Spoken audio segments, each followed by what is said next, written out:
What is a common misconception you see in movies all the time? CPR. The idea that it brings people back to consciousness. The purpose of CPR is to keep as much oxygen going to vital organs as you can, until medical professionals can administer more advanced life support. If you do CPR and someone wakes up, chances are you shouldn't have been doing CPR. We do not use only 10% of our brain. Pretty much anything to do with computer/hacking. Because apparently every hacker Furris Owly types is a load of green text flies by on the screen. Also, they never seem to be exploiting flaws in a system. It's always I'm just that good, I can hack into anything. A cop doesn't need to Miranda a suspect while the handcuffs are going on.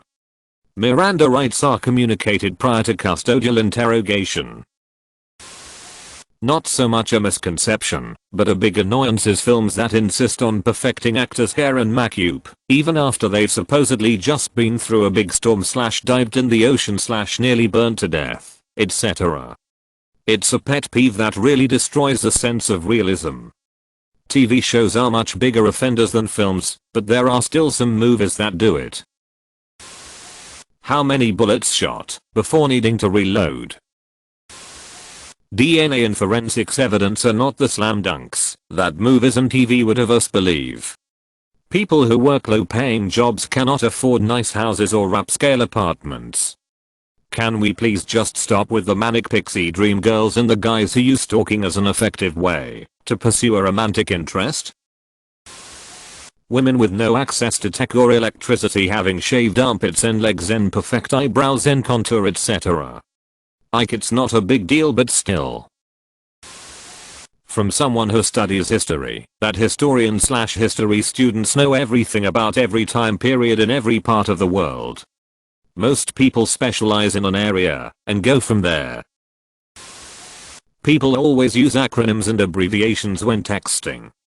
It's 2018, we don't get charged per text anymore, and we are not trying to save space. Full sentences, people. People think that Frankenstein is the monster, but it's really the doctor who created the monster. Arguably, Frankenstein is the monster. Intelligence is knowing Frankenstein wasn't the monster. Wisdom is knowing Frankenstein was the monster.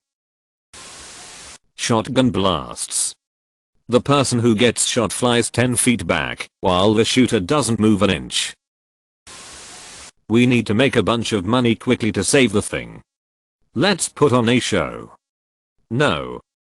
Because putting on a show costs a shit ton of money, like tens of thousands of dollars at the very least, if not closer to hundreds of thousands for the shit that they pass off as high school musicals or amateur dramatics in the movies, and there's no way they're coming close to breaking even.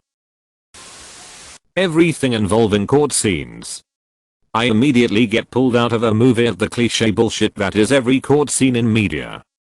And while maybe not a misconception, I'm really sick if idiot world stories in TV, where the entire plot hinges around everyone being an idiot. This one is obvious. Girls waking up looking fabulous. Even when girls have "bed hair" or whatever, they still look far too good. Guys who have muscles, but their character is an accountant or someone who isn't active. Like, I watched Doctor Strange recently, and there is a scene where Cumberbatch has his shirt off, and he has some serious muscle definition. His ability to use his hands were taken away from him. A lot weightlifting involves stable movements.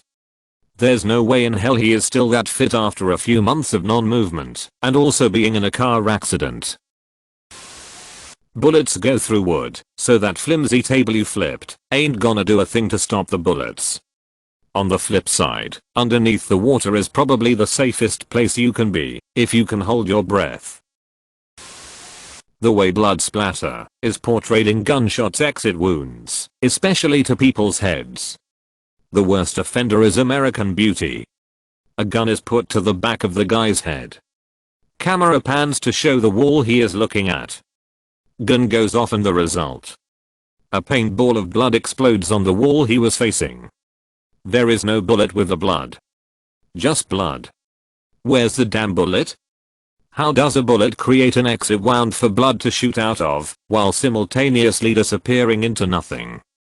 Obviously exploding blood packs make sense, to simulate a through and through shot, but in close-ups, like the one in American Beauty, they never account for where the damned bullet went.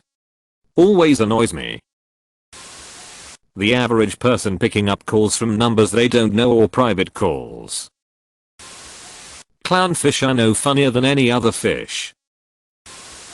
Horses in any medieval, fantasy or historic film. Horses are actually very quiet animals, they don't scream and neigh while galloping into a battle. In so many films they add on unnecessary horse sounds for drama, but it's so unnatural. Also, when characters in film dismount their horse in the middle of the forest somewhere and continue on foot, just leaving the horse there untied and it'll just magically stands there for hours until the rider comes back. Like no, tie it up or it will fuck off, dude. There is no GD sound in space. Guns are apparently made with used pinball machine parts on TV and in the movies. Newsflash.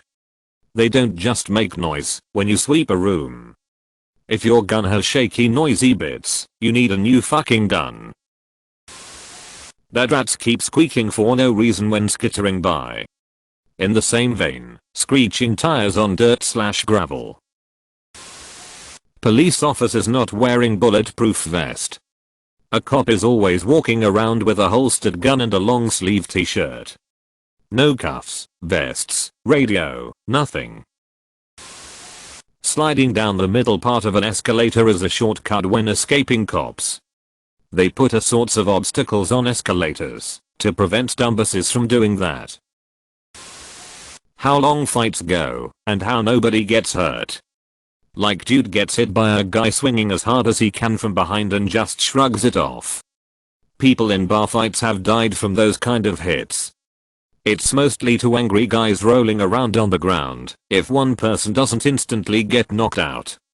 When I was in college I took a self-defense class and 90% of the class was how to protect/escape from someone while on the ground. Because of this, it was really cool and I really think it should be more readily available for people to learn.